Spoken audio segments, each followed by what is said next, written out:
Good morning, everybody. It's me, Teri Hunter.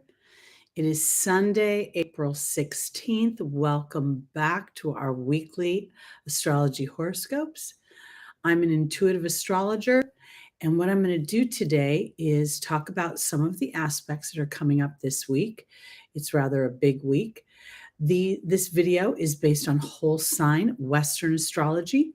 So if you are trying to figure out which house I'm talking about, starting with your rising sign. I also believe the moon is on a par with your rising sign, so it's as important. And then your sun, and if you have a stellium. Good morning, CC Pups. It's great to see you. I hope you had a nice week off and enjoyed the Easter holiday. Before I start the aspects, I kind of want to talk about a couple of things that have happened. And they directly relate for me to the upcoming Mercury retrograde. Mercury rules our thoughts, rules our what we hear, what we speak. It rules our ears. It rules pairs of things. And it also rules our employment. It rules our pets. It rules our health. Good morning, Scarred Owl. So this week, Uranus is coming into a conjunction with Mercury as Mercury is stationing to go retrograde. So Uranus is at like 17 degrees right now. Mercury is about 15 degrees, I believe, today, or maybe 14. But in any case, Uranus rules unexpected things. It rules rebellion. It rules liberation. So it rules revolution. So here's where I'm going with this. This week, my smoke alarm started to go off, needed a new battery. Beep, beep, beep. I cannot tell you how my dog, Mercury Rules Pets, freaked out. Like literally, you would have thought that there were bombs being dropped on our apartment because he could not get away from that sound fast enough. And, in my attempt to quiet the alarm, I did not anticipate his behavior would change so insanely. So he never tries to run out of the house.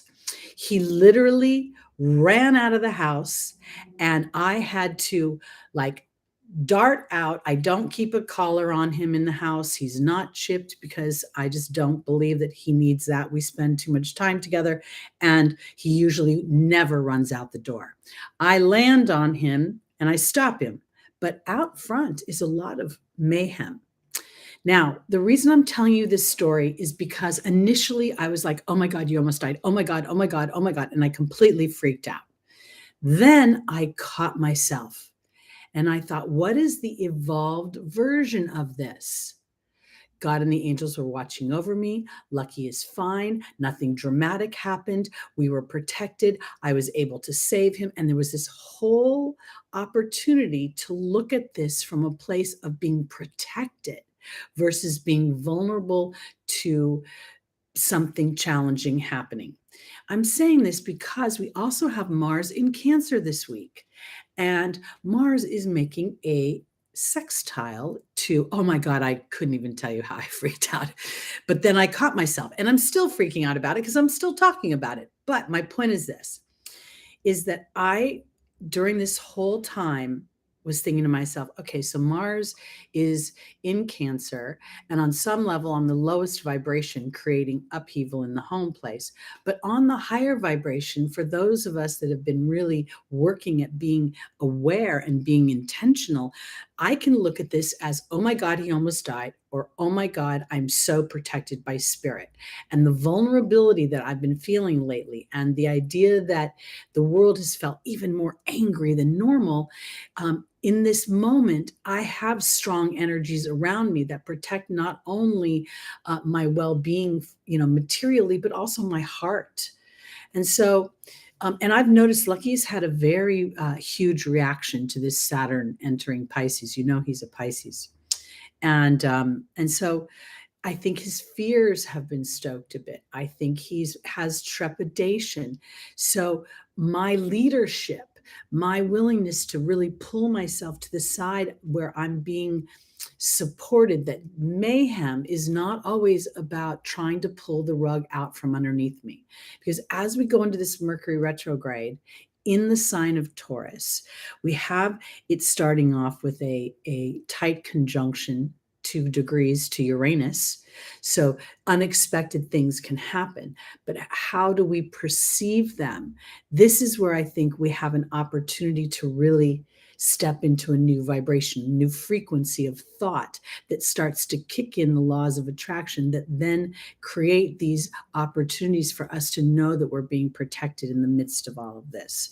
So, I think this is a super important thing to pay attention to this week, that this particular Mercury retrograde is going to go from 15 degrees to 5 degrees Taurus, and has an opportunity for us really to revisit how our own minds, our own thought processes have been shifting into a place of trusting that we are going to see ourselves thrive during times of what appears to be great disruption.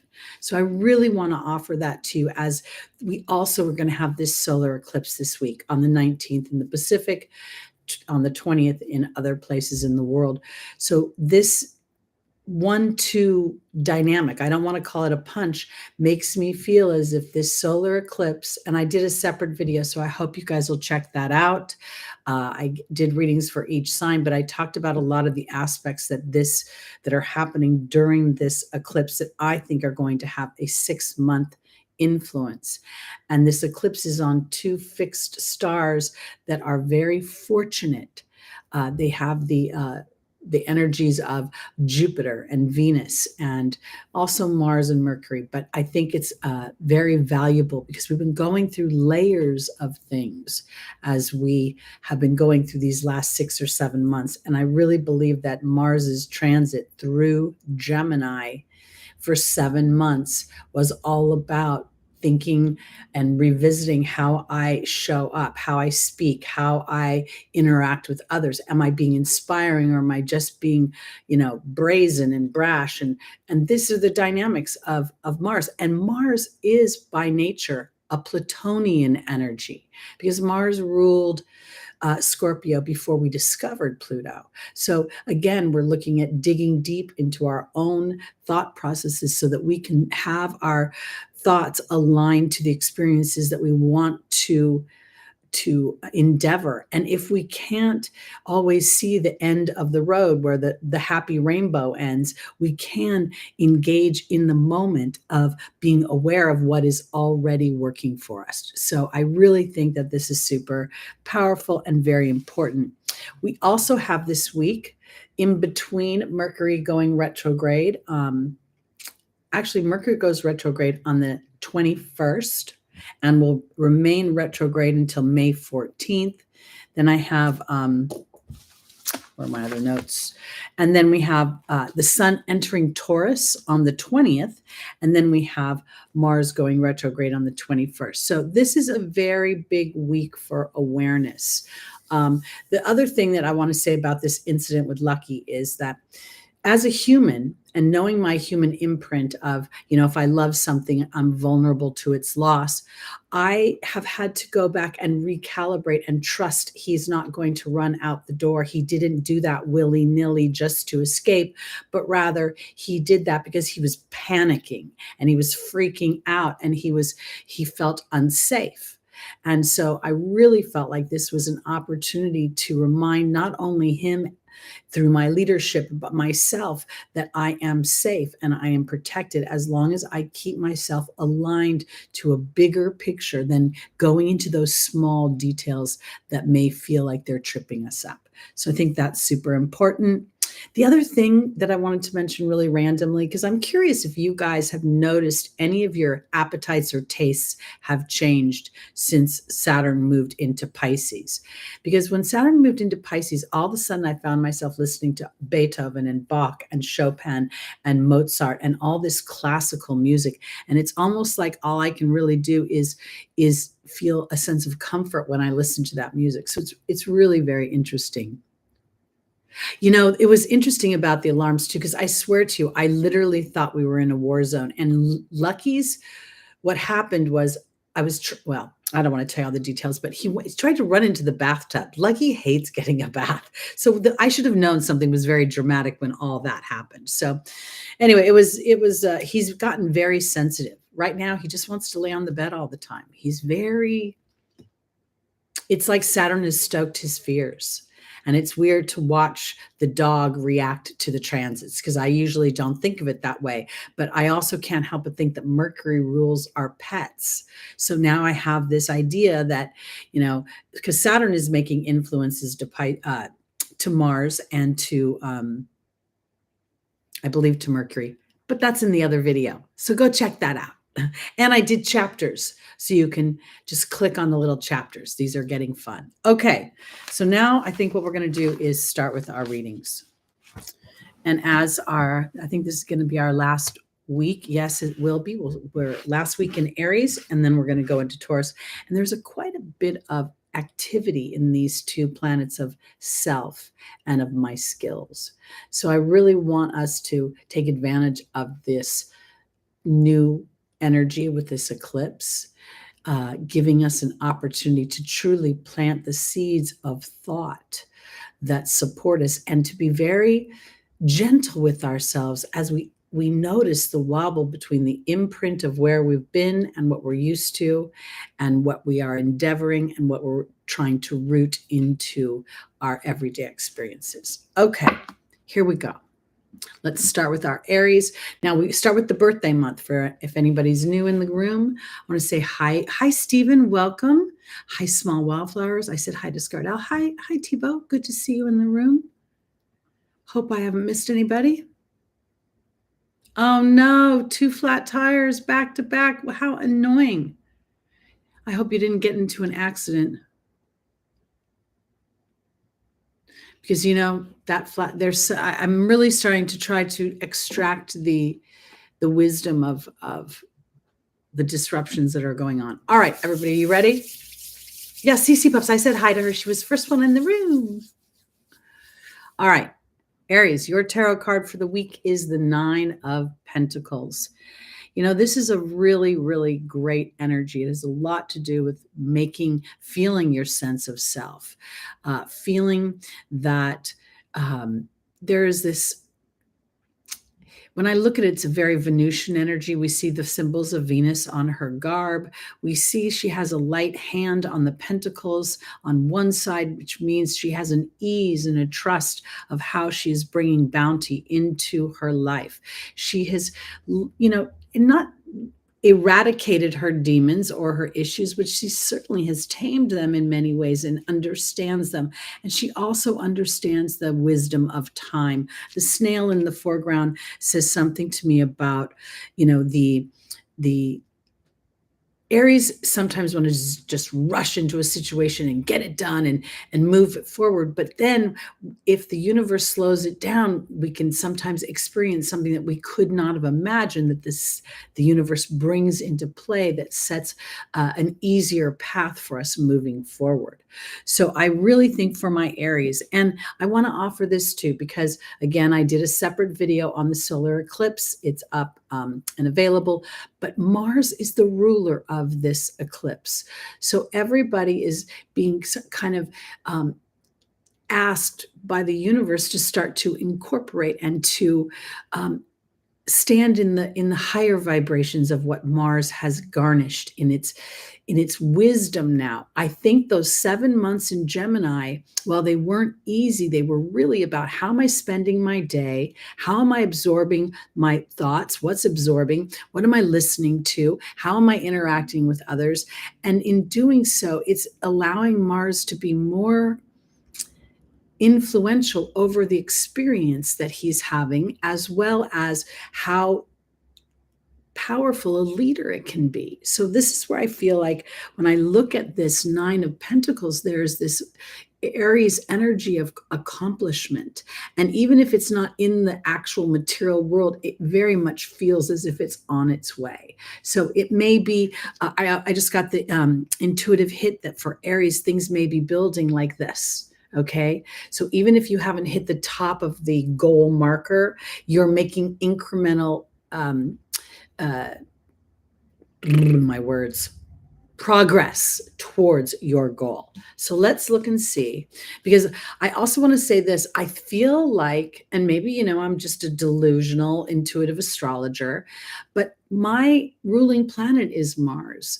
And I really feel like while I have very strong reactions to things sometimes, and I can very much be sort of assertive, I feel like I've learned a lot about when and where to put on the gas and how to interact with others in a way that is more engaging versus just being sort of bullish, because I can do that. I also have a Taurus moon. So this is why I want to encourage my Aries to play to this higher vibration of what's happened for you over this last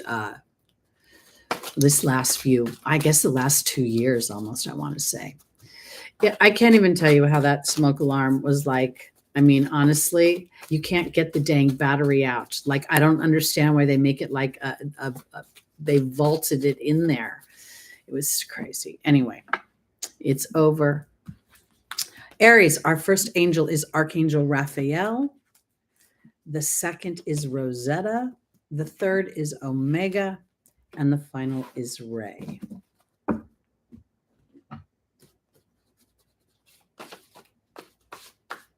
Welcome, Dan. It's good to see you in the room. Welcome, Gita. Welcome, Dr. Linda Joy. Somebody else? Did I miss somebody else? Hi, Sunshine. Anya, I think it is. Good to see everybody in the room today. Welcome. Oh, I'm telling you, I don't know. Oh boy, that story. Okay, Archangel Raphael is being joined by the owl. Rosetta is being joined by the death card. Omega is being joined by the bee card. And the deer is being joined by Ray. All right, my Aries rising right now feels as if what I've been talking about, this is the main crux of what I'm trying to say about telling you the story with Lucky, is of course it traumatized me. But in those moments, in those hours after it happened, I realized that I could focus on what could have been the dark side of that situation. And then I focused on what light came from that situation, that he did not, I mean, he was headed towards the highway. You guys have no idea. I live like on a freeway. People drive 70 miles an hour crazy down this street, and people die every week getting hit by a car. Not to mention, I think I've told you that sidewalks are being all broken up to widen them for the disabled. So they haven't, there's all these dirt and barricades. So it was really very, very, very, very, I don't even want to go any further, but this is where I'm going to go because of the reading. Archangel Raphael is offering you an epiphany through the owl, which is about wisdom and deception, being able to decipher, how do I want to process this? Yes, I could focus in on, oh my God, near miss. Oh my God, he almost died. Oh my God. Or I can focus in on, oh, we were protected. He didn't die. He's not even hurt. If anything, I got hurt falling on my knees and my elbow, and I was limping around the next day, and I kept calling myself a superhero. Instead of like feeling dark about it, I was like, okay, I'm a superhero, because I want to say this in a very loving way. If Aries has any crap, pardon my language, going on and left over from their childhood, it's time for it to transform. And that's something that is really powerful for me. You guys know I'm 63 years old, and I still think if I love something, it's going to get taken away from me or it's going to die. When I was younger, my sister, everything that was important to me, my sister went out of her way to demo, to destroy, to take away from me, truly. And my mom was not at all a supportive force to this. So I have a deep imprint that love is elusive, love is fleeting, and no matter what I love, it could be, I could love a watch, I could love a dog, I could love a cat, I'm vulnerable. So I think for my Aries, with everything you've been going through, with Chiron going through your first house, with Jupiter going through your first house, with your ruling planet going through Gemini and really examining how am I thinking, how am I perceiving in relation to my siblings, to my childhood experience, because I think it's dying. And not in a way that is like this terrible death. It's more like it's now, manure that will make your garden grow, because now we have big victory. As you allow the anger or the resentment or the memory of what has been and the imprint of your childhood in this lifetime, as you allow it to just kind of do what it does. And it could be something where you're like, there's nothing I can do to fix anything. It takes people to be cooperative. So if they don't want to be, whatever, because there's victory and there's that good luck. Now in the final position, we have for my Aries, we have Ray and we have the Deer. And for some reason, this is playing out to me like Sir Lancelot, like a knight of the round table.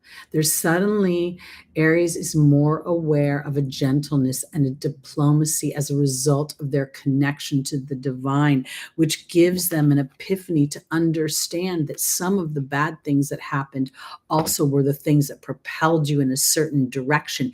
And you being brave and courageous and pioneering by nature, you went that direction.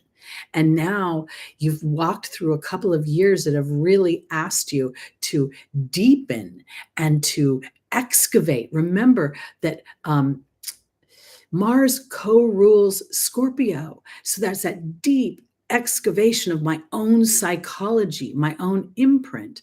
So now I have this opportunity to integrate that so that it works for me instead of against me.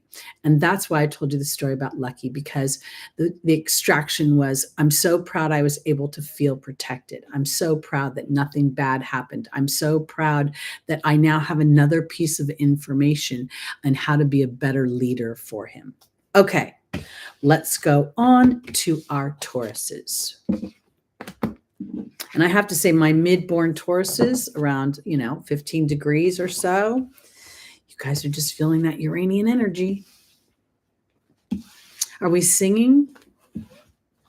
Did I say hi to Dan? Good morning, Dan. Good morning, Nina. There's someone else I wanted to say hi that I think I missed. I hope not. Okay. All right. Taurus, what's your tarot card? Oh, Temperance. This is really, really a beautiful energy. And I want to offer it this way because, again, this is a big week and we have Mercury conjunct Uranus. So this is a card of balance. And if you notice, this Archangel Gabriel, I believe, is having his eyes closed. And it's through his eyes closed that emotional, see the cups? I feel as if there's this, I do this better with my eyes closed than I would if I was trying to assert myself. I feel as if there could very well be something unexpected, a situation. I mean, I couldn't more think that Uranus and Mercury having Lucky bolt out the door. I was thinking Uranus probably rules the alarms when there are bombings. I thought that makes sense because it's the higher octave of communication. It would be addressing the masses. It would be a heightened situation during revolution or liberation in some way. So I want to offer it this way because if something transpires, it's unexpected. I think it's important to extract the higher vibration or frequency of it. Yes, indeed, there is that jewel at the top of his head. And I think that's sort of an activating energy for that crown chakra. That's kind of how I see it, especially since we've got 1 foot on land and on the rocks and 1 foot in the water. Everything about this feels as if I keep my eyes closed, I'm better able to balance myself, because if I was looking where I was going, I would more than likely see the obstacles or see the challenge of it. But let's look and see for our Tauruses. Also, what I want to say is that while Mars is ruling this solar eclipse, we also are going to have in May a Scorpio eclipse. So we're really getting this Martian Plutonian energy of a willingness to This is not about judgment. It's not about assigning blame. It's not about regret. It's just identifying some information or some piece of a pattern that allows you to make a choice in a new direction. Because I think that while Uranus is in Taurus's first house, I really think that the activity going on in the 12th house of Chiron and Jupiter being there for quite some time is about really rewriting your beliefs and whatever wounds that you may have experienced that you were kind of blindsided by.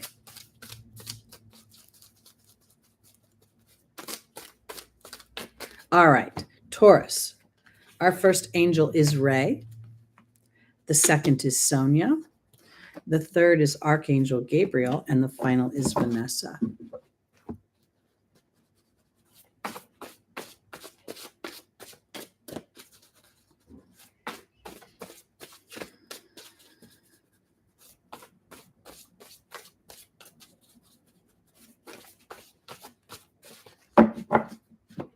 Ray is being joined by the serpent. Sonia is being joined by the swan. Archangel Gabriel is being joined by the truth, and Vanessa is being joined by the goblin. So we know that Taurus is a fixed sign, and in that energy, Taurus also rules our family history. And we kind of saw with Aries this call to really let our previous experiences in this lifetime sit where they are. I truly believe that, when you go into therapy and they want to start back at your childhood and talk about your childhood for a year and a half, I feel like it exasperates the issues. So now what I feel like I'm looking at here for Taurus, because of this balancing situation and because of the serpent is a very strong totem of renewal. Okay. And in this deck, it represents healing and it represents knowledge. And I think that healing comes from understanding the balance of, people are people. And, the best way that I can actually start anew is to find my power through my connection to spirit. Taurus is the energy where we feel how our family has imprinted their impressions. This is my little mommy child. This is my rebellious child. This is my rambunctious child. This is my smart child. Very quickly, we start to get categorized.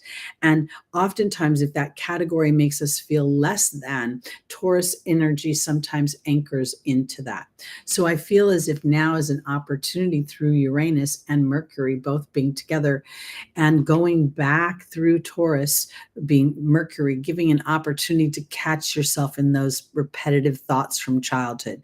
Mercury rules our childhood experiences as a result of that third house where we're interacting with our classmates and our schoolmates and our grammar school friends. So here I really feel like it's sort of, and I never was able to do this in my youth, but since my father died, I've really had this idea that, I can't do anything about it and I can complain and I can blah, blah, blah, but it's not going to change the situation. And knowing my focus going that direction just puts me in a loop. Because here, I believe for my Tauruses, there is your guides and your angels really asking you on some level, if any thoughts that you are focusing in on are of a past nature, are of a this is how it's always been nature. It's an opportunity to transform, to truly, this bird, this swan looks as if it's taking flight from this pond. So it's taking flight from old emotions and an opportunity to truly connect with the wisdom that those maybe challenging situations offered you, because Archangel Gabriel is about communication, and there's the truth card. And when we're upset about something, oftentimes there isn't satisfaction. I know lots of times in relationships, people say, I want to have a conversation so I can have closure on the situation. But words don't really teach, experience teaches. So I think what's happening here this week, as we're going into this solar eclipse, as Taurus and Scorpio have been on the axis for quite some time. And I believe that the ruling planet of this eclipse making a sextile to Mercury is a positive influence for me me to be aware without judgment of just previous patterns. And rather than trying to stop the pattern, the awareness of it gives me an opportunity to turn a different direction. Because we end this with Vanessa asking if you're going to make your decisions based on faith or fear. And there's the ego card. Because even if you're right about a situation, Taurus, now is an opportunity to claim your happiness by allowing yourself to start anew.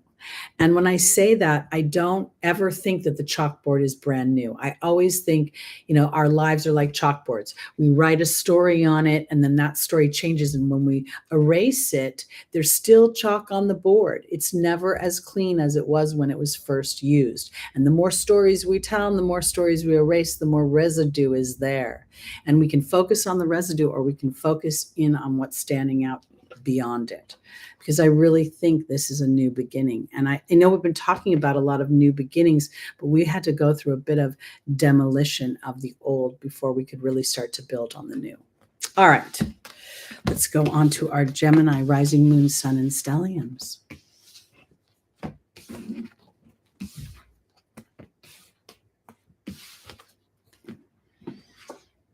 All right, we have the Eight of Wands. Gemini, this is endings, this is conclusions, there is information potentially coming through, and it feels speedy. This is the only card in the tarot deck that has no characters in it.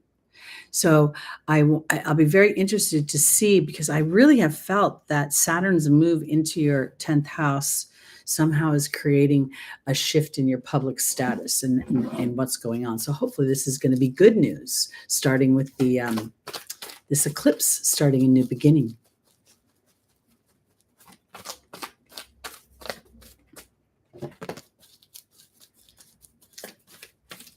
All right, here we go.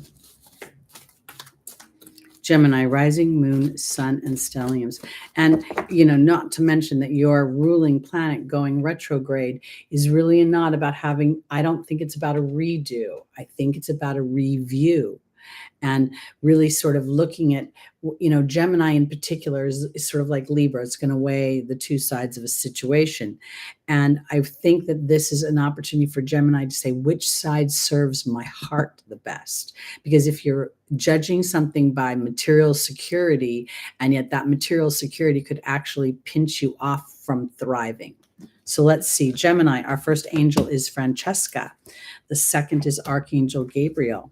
The third is Fiona, and the final is Isaiah. Oh, there's my tummy going again. All right. Gemini, Francesca's being joined by the communications card. Archangel Gabriel is being joined by the truth. Fiona's being joined by the owl. And Isaiah is being joined by the serpent. This is doubling down on some new situation is truly birthing itself. And I think it all started with Mars in your first house. I'm sure that was not always an easy journey, having Mars in your first house, but it was really requiring a bravery from you that was authentic to what is true to your own individuality. And, I can appreciate the idea of twins, but even twins are two separate energies. They're not necessarily of the same soul. They're just of the same physical vibration, and at least when they're born. So I feel as if there's when we look at a twin idea, we're really looking at a mirror of some kind, because Francesca is saying, what do you visualize?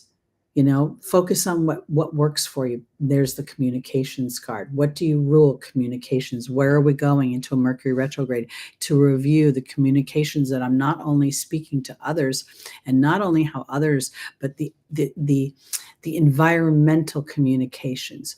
Are they supporting where you want to go, or are they inflaming the fear that you won't get there? Because Archangel Gabriel is focused on communications, but asking you to turn over your insecurities so that she can mitigate them. Because the truth is that people will thrive in all types of challenging dynamics. And I believe, as aware souls attempting to live a conscious and intentional co-creative life, that we represent the higher frequencies of these things.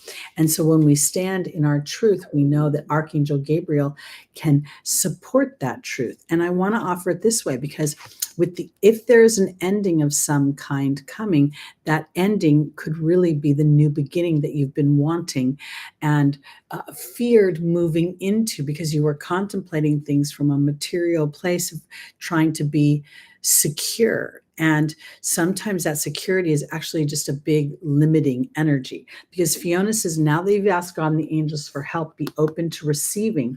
And then the owl makes me feel as if this is a time to really look at things clearly, to peer into what is your deepest truth and what you want. You know, when we live to survive, this is not necessarily what the human has come here for. You know, we sometimes we deprive ourselves of enjoyment and fun because we worry about, well, this has got to be done and that's got to be done. I know I was worried about, my taxes this year. And as it turns out, I paid in more and I didn't have to make a payment. So sometimes things are working out for us, because Isaiah is really talking about giving birth to a new idea. And here we see the serpent again. And I do believe this is shedding a skin. I do believe this is an opportunity to stand in a vibration that doesn't just support today, but supports tomorrow and the day after that and the year after that. So again, here you are, mercurial, social, representing, as you live a life that's authentic to yourself, how the universe supports that, versus when we get caught up in a loop of worry and fear that holds us small into a little box. And we've never been fed so much fear. It's almost as if, when the internet was first invented, I think the novelty of communication didn't really make the powers that be connect to how much we would be able to interact and share with each other. And it almost feels as if the more awareness that we could share and empower each other, the more the fear environment was stoked, the more the disempowerment environment was stoked. We see that through our money. We have to worry about all these prices going up. We see this through our bodies being vulnerable to this 2.0 and that 5.0 and that 10.0 version of this. And we've watched a business being built by the disempowerment of our immune system. So I really feel like this is an important journey right now of awareness. Okay. Cancer. Your tarot card is the Lovers. Now, the Lovers is really a very Gemini energy. We see Archangel Gabriel again overseeing these two people who are very vulnerable. Their arms are open. And this is a card of choice. Because as we choose our partners in life, we choose a trajectory of vibration. So when you attach to somebody who is very much in scarcity materially, you will live a life of scarcity. If you pick an addict, you will live the life of an addict, either an addict who is active or an addict who is not active, but it will still be a certain focus. So I think for my Cancers, now we know Mars is traversing your first house right now, and I'm going to support Mars's bravery and heroism. I'm ruled by this planet, and while I know there's the aggression, I know I can have resentments, I know I can be angry, I am always stretching to be the highest vibration of myself, and that's what I'm going to support from these planets. So as you become brave to the deep need of your own self-nurturing, and if you're really willing to look at your own sense of vulnerability, because when you're taking care of you and loving on you, you may not feel as vulnerable as you might feel when you're caring for others or paying attention to others' nurturing over your own. So let's look and see.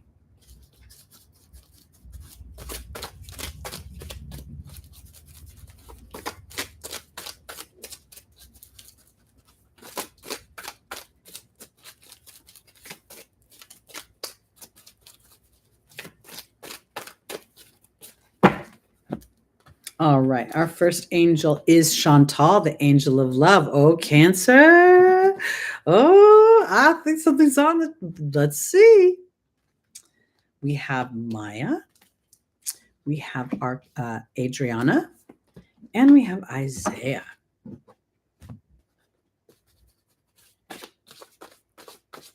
This looks very interesting. Lover's card, the angel of romance, Mercury retrograde coming. I wonder if someone's coming back into your life that you haven't seen in a while. Let's see. Because Mercury retrogrades bring back old people. There is Chantal being joined by the goblin. There is Maya being joined by the fire fairy.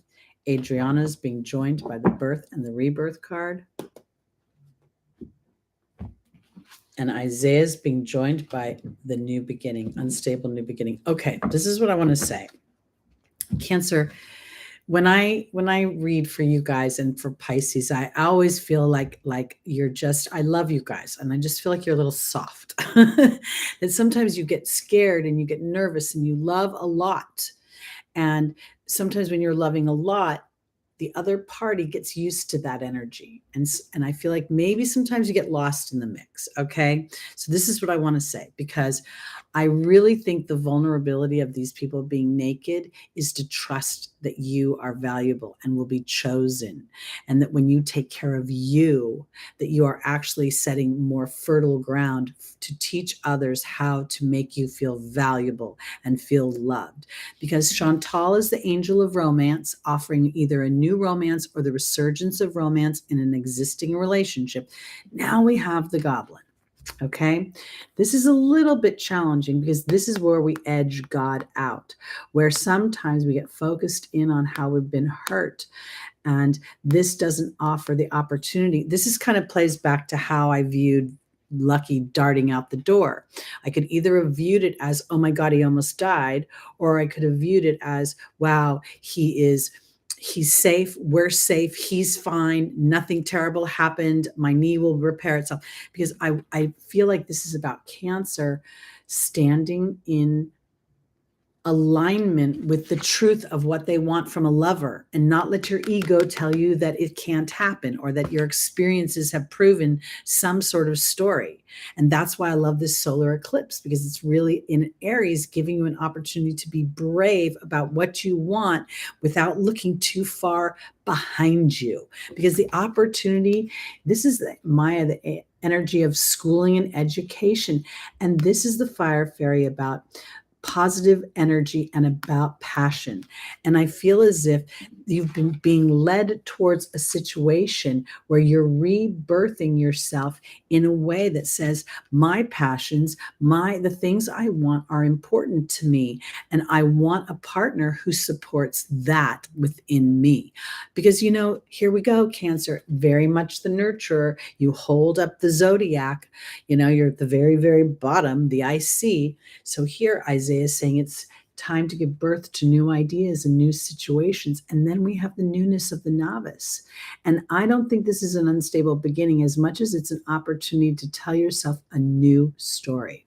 Maybe that was then, but that doesn't have to be now. If we really, and I do anchor into the law of attraction, I don't victimize myself to some of the more challenging things that happen. I stretch to find out where my vibration is, that I would, have co-created that situation. And if I want to truly engage in a partnership, I can't tell the old story. And that's what this would represent. So I want to offer this. I think that there's something fun happening potentially. I think that this eclipse in Aries could potentially bring new adventures in love and romance. There is Mars rules the man in modern times. And I feel as if with Mars going through your first house right now, and then we're going to have Venus in Leo for a while this year, there is potential here. So keep your eye on the prize, and also have a discerning eye. It's not just about if they like you, but do you like them back? Are they being nice to you back? Are they giving you dollar for dollar in your love sector? All right, here we go. On to our Leos, rising, moon, sun, and stelliums. Thank you, sunshine. All right, Leo. Now we have this Four of Pentacles, which is a very interesting energy, because this to me is very, There's a psychological imprint here because this little guy is wearing a crown. He also is hoarding his money in a very awkward way, as if he's afraid of losing something. But he doesn't seem as if he can spend it very easily because he can't really move. So let's see what is going on with Leo, because we know that we have opposition to Pluto. I mean, it's in the very beginning of, would be a very, you'd have to be early Leo to be at that 0 degree. But I also think that this might have something to do with, again, this Mercury retrograde and maybe what we are saturating ourselves in. What are we listening to? This retrograde is in Taurus. Taurus rules money. Here we're seeing money. Taurus squares Leo by nature. So there could be this feeling. And I'll tell you this, a lot of people, have been watching trends and markets go up and down and fluctuations here and heard things about the news. And again, when we think about vibration, if we're too focused on the problem, we literally block the solution. So to me, there's not a problem here. There's the worry of a problem here. I was listening to a lecture the other day from some very, some executive who I can't remember, one of those Steve Jobs type people that doesn't stick in my brain what his name was. But he was saying, if money is your problem, you ain't got no problems, because you can make money. So let's look and see what our little kitties are up to. Whoop. Where might you be holding on to something awkwardly and too tight?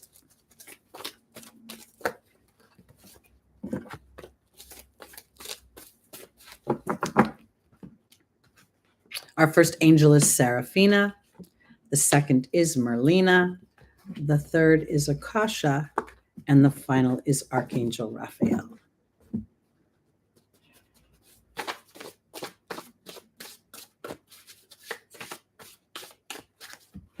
Seraphina is being joined by the king. Merlina is being joined by protection. Akasha is being joined by communication. And Archangel Raphael is being joined by the spider. All right. So, interesting to me to see this guy wearing some sort of royal garb. Clearly has a crown on. And now we have a king here. And Seraphina talks about a happy family. And I feel like this is about taking charge of your own happiness, of actually looking at and focusing in on the things that are working versus what could potentially not work. Now, let me offer this to you, because Leo is the ruler of the zodiac. Leo is so creative and so really a very fun, loving sign. But at the same time, I think that there is this idea that, if Uranus is squaring you, there could be this tension. You could have this feeling of, I want to move my story forward. Things aren't moving fast enough for me. I feel stuck, or I feel like I've got to wait for the baton to be passed to me. And you may start to have some sort of loop in your head, because we have the protection card and we have Merlina. Merlina is also represents magic. She represents the female version of Merlin. So I rarely see this as confusion, but it's confusion from the human perspective, because I am literally passing the baton on some level to spirit, to open a door, to open or to inspire the next logical thought. Because Akasha is the spiritual teacher, and here's the communications card. And oftentimes, when we endeavor things, like for instance, this last few weeks, I didn't get my April videos done because I had issues with the plumbing. Okay, so Saturn is starting to oppose my natal Pluto. Pluto rules plumbing and Saturn restricts things. And I've had trouble with my water, and I've had trouble with water pressure and trouble with getting heat. And I had to buy a new water faucet. It's so weird how these things can be so broad and psychological, and at the same time hit us on a mundane level, literally our everyday lives. Because where I'm going with this is you're being protected as you start to learn. Leo, you may want to try to fix things yourself. You may feel this idea that I must take action in leadership, and this is making you feel stuck. And the potential is that you're actually waiting for a communication or an inspiration that will allow you to move forward, to be more succinct. The Archangel Raphael here is very much about an epiphany for me. And then we see the spider. When I was, I put out a video, and I was really in the midst of the mayhem of whatever April's been offering me for the last 2 weeks. And I knew my vibration was a have to, not a get to, meaning I have to do this. I have to do this. People are expecting this from me. I've got to keep up my momentum. I want to build the channel. And I lost 20 subscribers. Okay. I totally knew why that happened. I'm like, had no joy. I mean, not the kind of joy I want to have when I produce my videos. So when I did the eclipse video, I could feel a change within my vibration. I very much feel like for my Leos, if you feel stuck, maybe it's time to take leadership and stop holding this. It feels like an awkward stance. And so if I surrender a bit, see here, the king is very, he's open-bodied. He's holding a sword, aware of his thoughts. He's standing in leadership and balance. And this shifts the happy family. And I want to offer this because I live alone, but there's a committee in my head. And at any given time, one of those little people in my head can have a conversation that disrupts the peace. But during this time of unsuredness of how things will play out, you can know you're protected because you stay connected to source energy. You just be like, okay, so even though I can't see what's happening, source must be bringing in that person who's going to move my story forward, or that opportunity. And I'm going to stand in excited expectation of that and enjoy myself in the meantime. And that might be the Mercury retrograde coming up may make you feel as if that's where this is playing out. Let me see something real quick for Leo. Pardon me. Mercury's in your 10th house of career.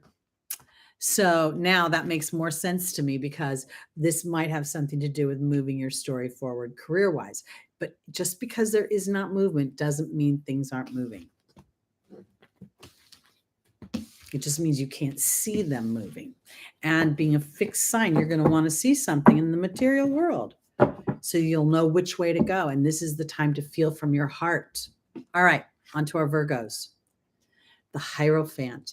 This is an interesting energy because it has Taurus energy. When you look at the card right about the I don't know if he's a priest, religious figure, you can see little bull heads on either side.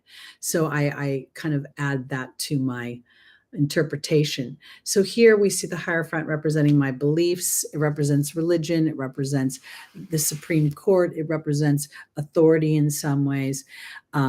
And yet there's a feeling of bounty attached to this. There's a little bit of when I look at the religious aspect, I kind of feel like it's Sagittarian ninth house kind of things. So, oh, Dan, awesome. Trust that that's going to come through. Think about it that like if the paperwork is delayed, then maybe the paperwork you would have had to redo it. And now it'll be better. That's what I want to say. I think the Hierophant is an amazing card. Let's see where we're going with this because we could be shifting our beliefs, Virgo. The solar eclipse, if I remember correctly, is in your 8th house. Yes, it is. So this is an opportunity for transformation to put yourself first and in a way that actually serves other people.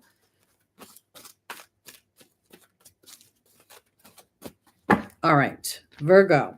Our first angel is Seraphina. The second is Grace and Antoinette. The third is Adriana. And the final is Mystique.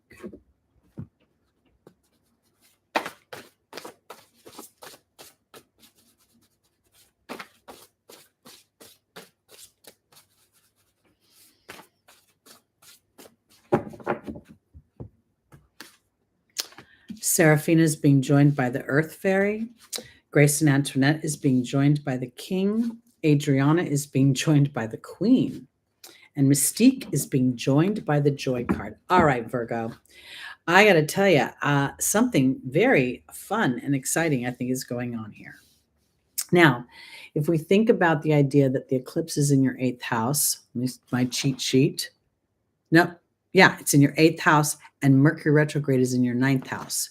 The Hierophant would rule this 9th house right now. And it makes me feel as if potentially your beliefs are changing. And then I want to kind of overlap that with this Taurus energy, which seems to double down for me with the Earth Fairy of somehow grounding your talents, grounding your skills, grounding who and what you are, using your earth energy to build something for yourself that actually would support others. If you think about the idea of Taurus, Taurus rules like gardens and growing things. And so here I am planting.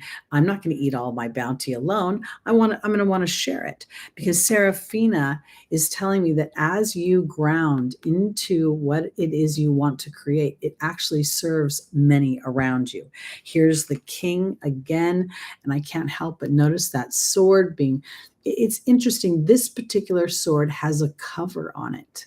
It has a protective cover, which leads me to believe that my Virgos, in some ways, are being protected as they review their thoughts and they give themselves permission to liberate themselves. Uranus right up here in the beginning of this retrograde. And as you have compassion for yourself, as you come into balance, and when I say balance, the human by nature, when you say you have to be of service to someone, we literally think, okay, what are you going to do for me? What is the action you're going to do for me? You're going to clean my house? Are you going to, do my banking, blah, blah, blah. This isn't about an action. This feels very much as if it's taking a stance in my beliefs, in how I'm showing up for myself, which then offers an opportunity for others to step up for themselves. Because Adriana is leading you to the answers to your prayers. And now I have the Queen, which is about reception. And she holds a cup. So now I think that while you're going through this process of allowing your own desires, your own needs, your own whatever they are, because we're looking at the 2 houses. Mercury is in Taurus for you, and that is your, sorry, I have to cheat again. That's your 9th house, so it's shifting your beliefs, and this eclipse is in your 8th house of transformation. And now I can't help but see the king and the queen feeling like they're coming together to create something. And Adriana says, I'm leading you to the answers to your prayers. And your job is to have compassion as the balance comes in, because you're a doer, you're a, processor. You're going to see something and then want to take action on it. But now Mystique is saying, you're coming out of the dark and into the light. This is a journey. And this is a journey of joy. So let me offer it this way. For my Virgos, this transformation is of your design. This transformation is where you allow yourself to look at your 8th house and where you have inadvertently felt some sense of control or being controlled, because there are certain things that had to take place. They had to be aligned for you to feel secure. And now this new chapter is not about throwing everything away, but about building on it through wisdom and enjoying the journey of discovery.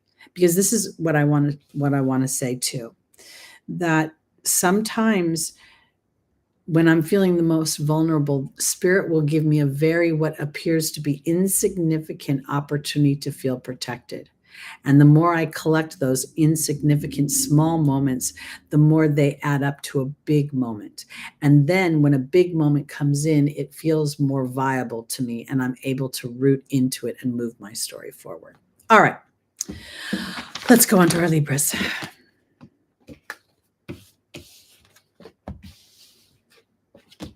New chapter is absolutely on the docket for us all.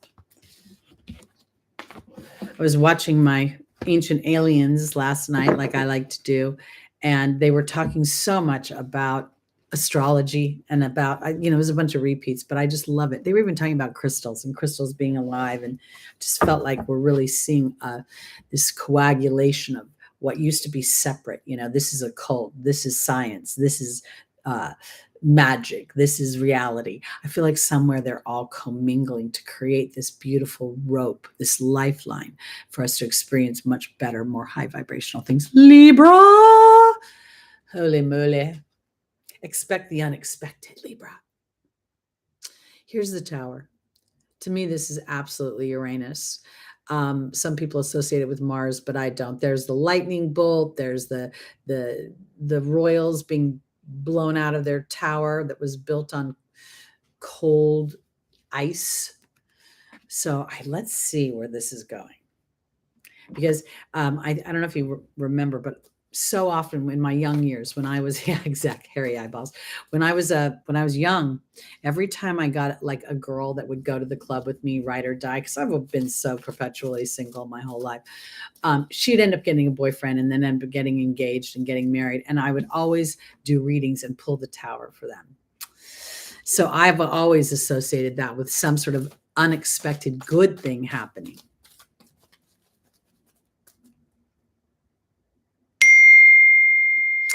Oh, ancient. I was watching Ancient Aliens, so I don't know if that was one of the episodes is Ancient Astronauts, but they do talk a lot about alien travel. Anyway, okay, let's go. Libra. Our first angel is. I'm sorry, I thought I put the phone on. I'm sorry, I thought I put the phone on Do Not Disturb. I apologize, small. Adriana is the first angel for our Libras. The second is Isabella. The third is Oceana. And the final is Athena.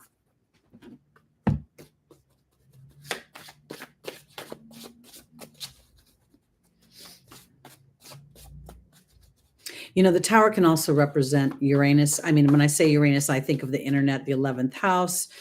And let's see. Adriana says she's being joined by the letting go card. Isabella's being joined by the partnership card. Oceana's being joined by the perception card. And Athena's being joined by the hawk. When I look at this Tower, I can't help but think about the idea that Aries is your 7th house, that your individuality in relationships is very powerful in creating healthy relationships. And this eclipse is at 29 degrees Aries. So this is going to be at the very top of that house as it's about to move into your 8th house. And I feel like there's an epiphany that you may be having, that somewhere over this journey of Aries and Chiron going through your 7th house, you're being led to really starting to, this letting go card is really let it go from the movie Frozen. It's funny how some distance makes everything look small. The fears that once controlled me can't get to me at all. And this could very well be an epiphany, some kind of liberation from something. If we think about the idea that Mercury's going retrograde, we learned a lot about our own actions and how we take actions through Mars's stint in Gemini, because yes, the timing is right for this new venture. And then we see the partnership card. But when I look at this, I don't know that I think it's a physical person. There isn't a physical man or woman here, but rather a perception. And this is where I believe Libra starts to find balance in this intuitive, in this emotional dynamic. Libra is very intellectual. Libra is going to sit there. Libra rules cops and it rules, civil servants. So on some level, and Saturn loves being in Libra. So there's rules attached to these ideas. Here somewhere, I'm feeling like Libra's starting to find the cooperation between the physical apparatus of the mental process of the human and then the intuitive knowing that we are natural to the energetic body. So here, I feel like the timing is right to come in partnership with your inner knowing, because as you lovingly assert yourself, you will start to see signs and omens that the changes that you're looking for, the things you want to feel. If we think about Uranus is liberating from some sort of oppressive energy. It doesn't liberate just to liberate. It liberates to open a space for more innovation and freedom of expression. So I think something is going on where Libra is going to start to see a braver part of themselves as they plant the seeds in this eclipse, and then use the Mercury retrograde to be more aware of how their thought process supports or inadvertently undermines what they want to experience. Yeah. The other thing I want to say too is that for my Libras, there's something about Mercury's transformation of being able to speak your truth and having a less fearful reaction of how it lands. I'm a Libra sun, and as I've done my work, there are sometimes things where people that I know are wonderful people, their line of communication is undermining what they want to experience. And in identifying and helping them identify that, I found that oftentimes what appears to be something hard to say is softened by my inflection and by the fact that I'm not vibrating judgment. And doing so, they can more easily hear that. And this is something you may experience that you haven't experienced before. And I think I experienced that a lot to do with my Scorpio, Mercury and Scorpio. Okay, here we go. On to our Scorpios. Your card is the Justice card. Fairness. We see this sword being held up. And very interestingly enough, the sword is almost married to that pillar. And I feel like that's something important because it feels almost as if this character has anchored their thoughts. The pillars feel as if they're giving me some sort of security. And now when I look at this and I see this right hand holding this sword straight up, it makes me feel as if there's a strong connection and a fair connection, understanding the ebb and the flow and how sometimes a challenging situation actually serves us to experience something much more empowered. Let's look and see for Scorpio, because you've gone through a lot, Scorpio, and your ruling planet is changing signs. And while it's a slow moving planet, I think it's a powerful energy because as it moved into Aquarius, it creates a square. And so, my squares are always this kind of tense feeling between an old version of myself that's used to behaving a certain way and then the new version of myself that I haven't quite rooted in. So this is where Scorpio, being such a powerful and such an intuitive sign, you could be becoming much more just in how you're expressing yourself and not diminishing your power, but rather actually accentuating your power because you're having a gentler ear. Let's see.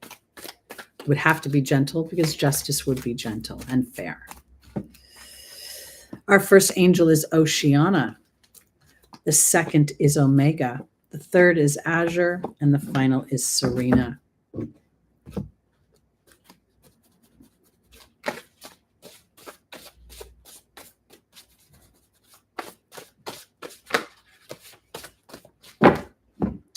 Oceana is being joined by the Earth Fairy. Omega is being joined by the Joy card. Azure is being joined by the Wealth card. And Serena's being joined by the Protection card. When I saw the Earth Fairy, the first thing I thought was that Saturn moving into Pisces is complementary for you. That Oceana felt like Pisces to me, and it felt creative, and it felt exciting. And then I felt like there was this grounding of creativity. Then when I saw the Joy card and Omega creating victory, it made me feel as if you're going to start feeling the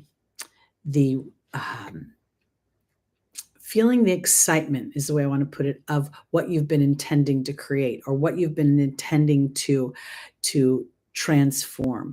Every time I personally, having my Mercury in Scorpio, every time I become aware of a habitual thought that has up until now held me in a certain vibration, I don't villainize the thought as I shift over here and try to open up to a new space. Because when I look at Azure saying your desired outcome will happen in the near future, have patience and faith, and there's the Wealth card. And this is in direct relation to the Joy card and victory. And I think it's because you've done something about marrying the Saturn in Pisces. Like there's like this feeling of water and earth coming together to nurture the soil for creation, because Serena is saying money's coming. Your money is protected. More money will come. You get to relax, and there's the protection card. We have wealth and your desired outcome. So something is going to happen. If for some reason Scorpio is involved in a legal situation, this would look as if you will be triumphant. Did I say Libra? I meant to say Scorpio. Sorry. Because this could feel like Libra. But if you're involved in some sort of situation, this looks as if it will be, it'll come out in your favor. And I feel as if taking a gentle hand about it, maybe not laying all your cards out at once, but rather laying them out sequentially so that they can be absorbed by the other party. This feels good to me, and I want to offer it this way because we have a lunar eclipse coming May 5th that will, again, bring the end of a cycle, and it is, I believe, at 14 degrees Scorpio.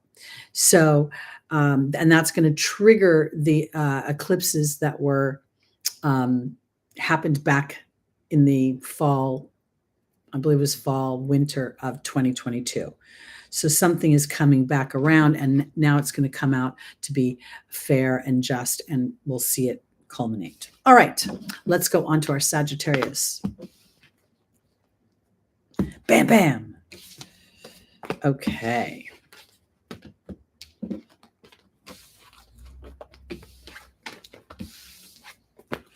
On to Sagittarius. Our tarot card is the Ace of Swords. This is the infusion of new thought. This is focus. This is victory.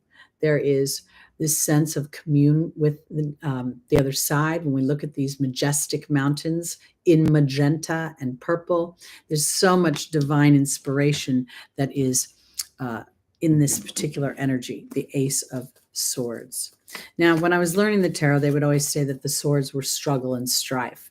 And as I've aged, I've realized that struggle and strife comes from our way we think and how we perceive something, because two people can walk through the same situation and have a different experience. So let's see what's happening for our Sagittariuses. Our first angel is Daniel, the angel of marriage. Then we have Aurora, we have Athena, and we have the Patience card.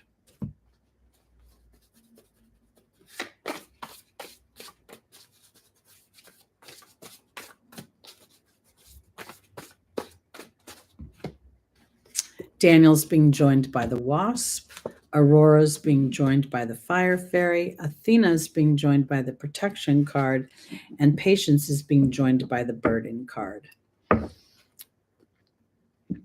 Okay, so Sagittarius. The Wasp is a little bit of a challenging energy. I'm not going to say it isn't. Daniel, the angel of marriage, talks about history in relationships. And I want to offer it this way because here, this is the opportunity to have a new thought, to be victorious over habitual thoughts. And if for some reason in your relationships or in your endeavoring to create a relationship, you're focused on what has not worked, this is now an opportunity to revisit that from a new perception. Meaning, for the most part, we all want to hook up and be married to one person. So every other person has to be a no. And if we sort of look at it that way, it can take the sting off of our history. Because Aurora is saying you're flying high right now, and there's creative action and optimism. And I want to offer it this way too, because if you're not in a relationship, Sagittarius, but you're in some sort of professional partnerships or you're endeavoring professional partnerships, this would apply in that same area of life. Because now I think this is an opportunity to really take what you've learned, what you've garnished, what you know about yourself, and to start to assert yourself in a new way, which is that was then, this is now. And that information, however stingy it was, I know how that feels. So if I start to feel that again, I'm going to pay attention to that. That's where I think the victory over thought comes. This feels as if it's very internal for some reason, meaning it feels very much as if you're processing something through your intellect, because the Patience card is about observation and the Burden card could reflect that you now are starting to become aware of your co-creation. One of the things that I'm very, very aware of is There are certain lines of thought that I cannot change. Like they're just stuck in my brain. They were imprinted upon me when I was, 5 or younger. And as much as I sometimes tried to talk my way out of it, I know that there's an emotional attachment. So, what I do rather than trying to shift my thought in that moment, I tell Spirit, give me the wisdom that I can garnish, which is where I believe the true victory comes. I don't ever think that I can stop thinking a certain way or release something. I mean, there are certain zodiac signs and combinations that are better wired to release something. I am not. So for my Sagittariuses, I think this is an opportunity to move away from that which has been stingy, move away from, let this solar eclipse really sort of erase the chalkboard, knowing there'll be chalkboard dust. And yet I get to write a new story on that chalkboard. And while there could be this sense of my beliefs have anchored me into something, my inherent beliefs have tethered me to something, then rather than trying to be hard with yourself, it's about being gentle with yourself. And in the observation, you're already starting the neutralizing of that energy. That's the way I want to put it. So welcome, Les. Good to see you. Let's go on to our Capricorns, rising, moon, sun, and stelliums.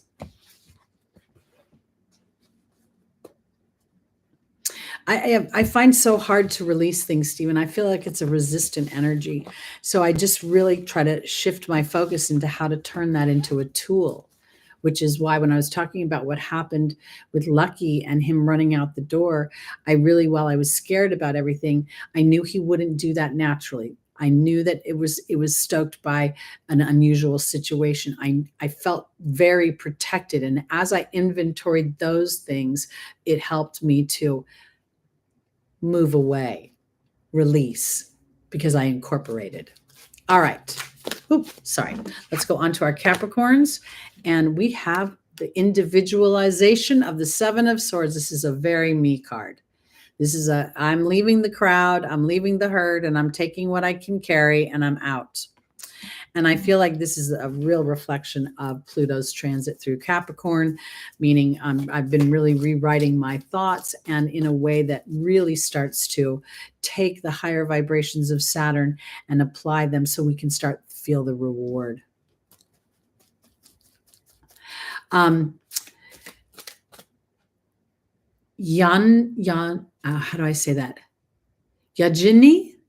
I'm not sure. Don't worry about the Mercury retrograde. It's going to not be so awful. It's really more about reviewing how much you're allowing yourself to thrive and allowing yourself to assert your skills. We're on Capricorn right now, Capricorn Rising. So to me, this is very liberating because, Capricorn can operate under obligation and duty to what is required and expected of them. And the Seven of Swords here, that guy's not doing that. He's hitting the road. Let's see. Here we go. Desiree is the first angel. The second is Grace and Antoinette.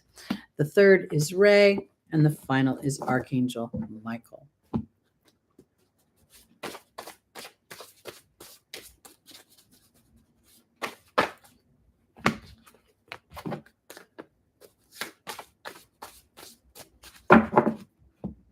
Desiree is being joined by the Grail Knight.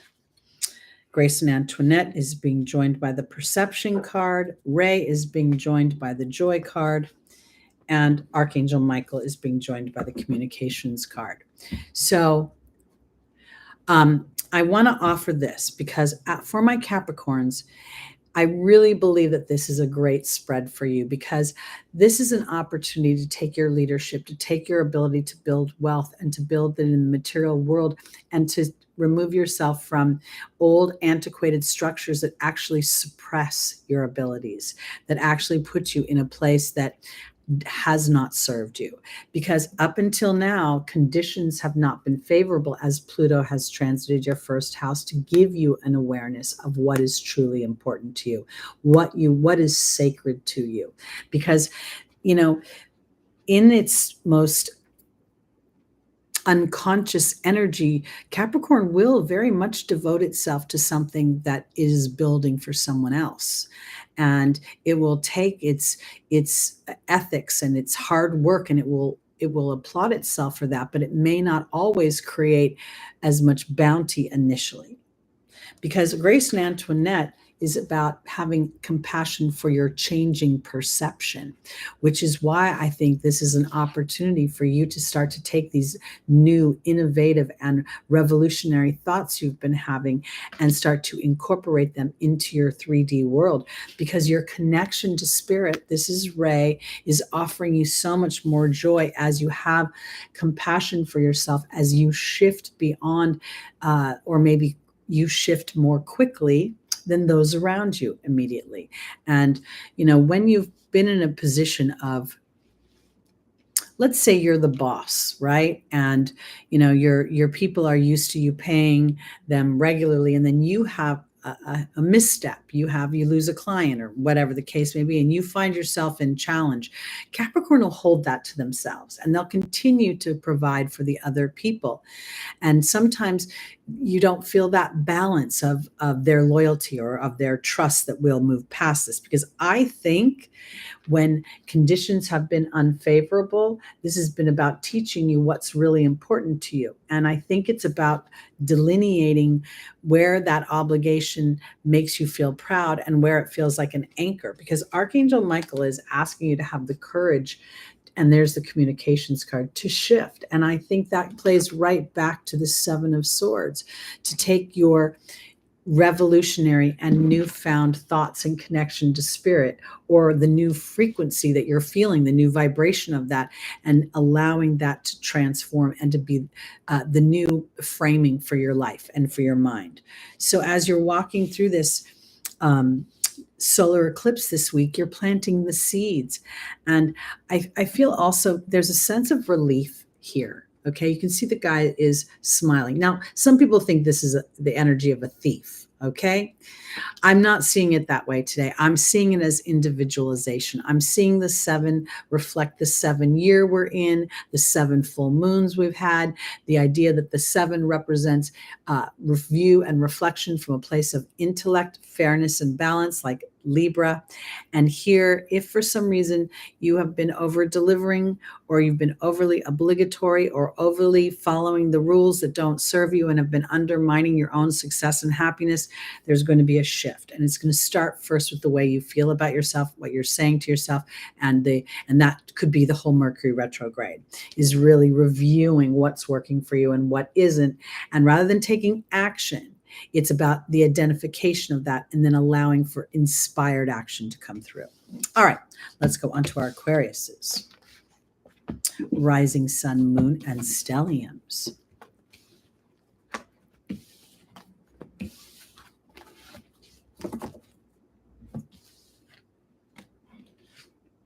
Okay, Aquarius.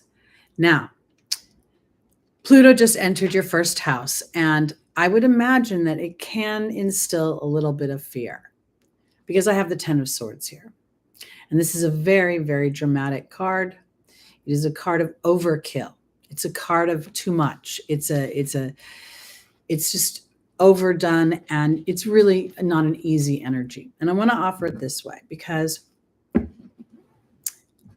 Aquarius rules the nervous system. It can rule feelings of anxiety, feelings of panic attacks even. And I want to offer it this way, because for me, Spirit has shown that oftentimes when Aquarius starts to feel that sense of anxiety, there is a calling of a new chapter. Something is about to shift, and it's about moving into a more authentic and something that's true to your heart. Now, your ruling planet is in conjunction with Mercury, as Mercury is about to retrograde. And so for this week, we're seeing a conversation, and we're seeing a conversation between the monkey mind that Mercury can represent and the innovative thoughts and the revolutionary thoughts that Uranus can reflect. So it may put you in a place of a little bit of nervousness, because you may then go straight to, how will other people react to these shifts in my way of thinking. I have Seraphina is our first angel, offering a happy change to your family. Whoa. I have Yvonne, which is about vulnerability. I have Daniel, the angel of marriage and history, and I have Celeste here at the final position. We have the Goblin joining Seraphina. We have the Death card joining vulnerability of Yvonne. We have the Love card joining Daniel, and we have the King joining Celeste. Okay, so I want to offer this because I believe that Pluto is truly your friend. I personally have experienced Pluto conjunctions on every single one of my personal planets except my moon. Okay, it's the only one it hasn't hit. And while I was not studying actively astrology, and I'm really glad because I might have just taken myself out, because Pluto going through all those signs was all about transformation, was all about digging deeper than a surface level. Do I want to be part of that, or do I want to be individualistic and trust my own inner knowing? Because that's what I think is going on. Because if we think about this ruling thoughts, this could be Mercury's retrograde is really putting an overkill in what is expected, making you nervous, giving you anxiety about, the small details of life. And the ego would accentuate that. This is where we edge God out. We edge the higher vibrations of Aquarius out. We edge Uranus's innovation out. But when we start to embrace that, I believe we're being offered a happy change. And I think this is the committee in your brain. I don't think this is actually your family. I think this is all the different parts of your emotional body that have something to say about every situation. Because Yvonne is about vulnerability, and there's the transformation. Now we have Daniel, the angel of marriage, but also the angel of history in relationships, and the Love card. Years ago, I was very into reading Richard Bach, and he wrote a book called The Bridge Across Forever. And this is before there was internet. This was like in the 80s, and I had a bulletin board, and I used to put things on the bulletin board that would help me align to a higher vibration of myself. I didn't use those words back then, but that was my intention. And one of them was Richard Bach saying in his book, there will come a time when you will actually thank your history. You will actually look back at these what appear to be dark moments, and they will inspire you into the light. This is what I think is going on for my Aquarians. And I think that's what this means right here. There's something transforming for you that's going to bring about an opportunity to see a wisdom that wasn't there before. Because here is Celeste, and here is the King. And I believe Celeste here is talking about a happy change in the way that I'm thinking. I can put my physical body in a new home, in a new location, in a new job, and I think the way I think. So in order for me to truly allow for my bounty to come in, me being able to receive that bounty, which is what the King is representing, justice and fairness, for you to shift the way you're thinking, embrace who you are. Don't even attempt to be within the herd unless that herd somehow resonates within you, because you do rule the World Wide Web. So there may be communities that you're engaging in, but more than anything else, I think this is about being authentic to yourself and allowing that deeper sense of individuality to anchor in as representing possibilities versus exile. That's where I'm going. All right, let's go to our final sign, Pisces. You've read all of that. So awesome. I've read all of his books as well. And I was actually in a self-help thing years ago. And I was really graced by being called Jonathan. We all had to put on this we all were assigned characters of what our personalities represented. And I was Jonathan Livingston Seagull. Isn't that funny? It was quite an honor. All right, Pisces, let's see your tarot card. Oh, the Three of Cups. This is celebration, but it's also wisdom. We see the three faces of the woman and her journey from the naive and the maiden to the maternal and then into the wise one. Now we have Saturn traversing your first house, offering you rooting down wisdom.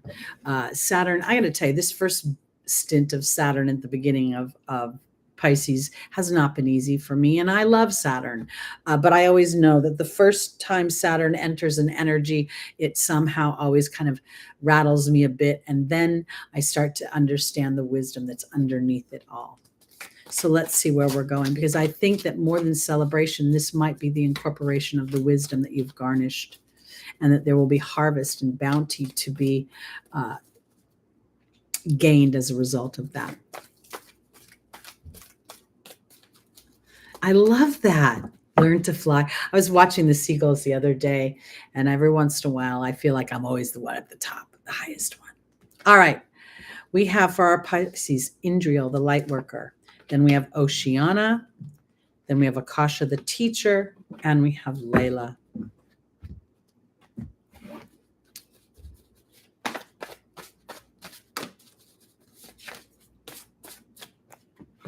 Indriel is being joined by the deer. Oceana is being joined by the butterfly. Akasha is being joined by the bee. And Layla is being joined by the spider. Okay, first thing I'm going to say is that I think that this is about Pisces and how you are going about asserting yourself as an individual. I said earlier that when it comes to over-loving a little bit, Pisces and Cancer can be a little bit of perpetrators of that. And while it's an altruistic endeavor, oftentimes they find themselves holding the short end of the stick. So I want to offer this as you become more connected to your spirit body, to the wisdom that Saturn is offering you as it's traversing your first house of spiritual mastery. Being gentle and diplomatic with your fears as you walk through a new path, because you're blossoming. And this is about trusting your intuitive body, trusting a part of yourself that the soul is calling forth, and knowing that whatever chapters you've walked through as the maiden, or as the maiden in the maternal, and even if you're like me, where you've been maiden, you've been maternal, and now you're heading towards the wise one, there's something to be garnished. There's victory to be garnished as you incorporate that wisdom, and that wisdom becomes a teacher for many others. Because what I think is going on here is a wanting to feel more connected to, how do I phrase? There's a bee that is literally flying up against my window right now, which makes me just even want to double down right here on that victory, on that. I want to say this. I somehow think that my Pisces could potentially be broadening their reach, incorporating the wisdom that Saturn is offering as they are willing to identify where they may want to swim away from a situation versus really addressing it. And now, as you spend more time with God and the angels about what you really want, you reach more people. You reach out to a network, more people are available to you, and you're feeling a sense of connectedness. So even if you're a single Pisces right now, you could start to feel more connected because you're being gentle with yourself as you're stepping into your service to others in a really strong, powerful way, by owning your creativity, by owning your desires, by, really stretching for those high vibrations of Pisces, where rather than enabling somebody to be their smallest self, you are requiring yourself to be your biggest self, and that invites others to join you. This is a very powerful week, everybody, for setting intentions. This Aries energy is really not about aggression for me. It's not about resentment. It's not about anger. It's not about, being a pillager. This is about being a hero. This is about being brave. This is about being courageous. This is about being passionate in your life and allowing yourself the privilege of that passion, regardless of what the environment around you may say it is. Because as we connect to those passions, we draw in the opportunities, and the universe supports that. So that's it for this week, everybody. I managed to keep it to about an hour and a half. I'm feeling pretty triumphant there, since that's the first time I've done an hour and a half in about a year. Yay. All right. And we will be back next week with another installment of Transit Time with Teri, for lack of a better term. Again, please check out the Solar Eclipse video, and I will see you next week at 11 a.m. Pacific, everybody. Have a wonderful week and embrace the retrograde. It's all about review and relaxation and reevaluation of what makes you happy. Peace out.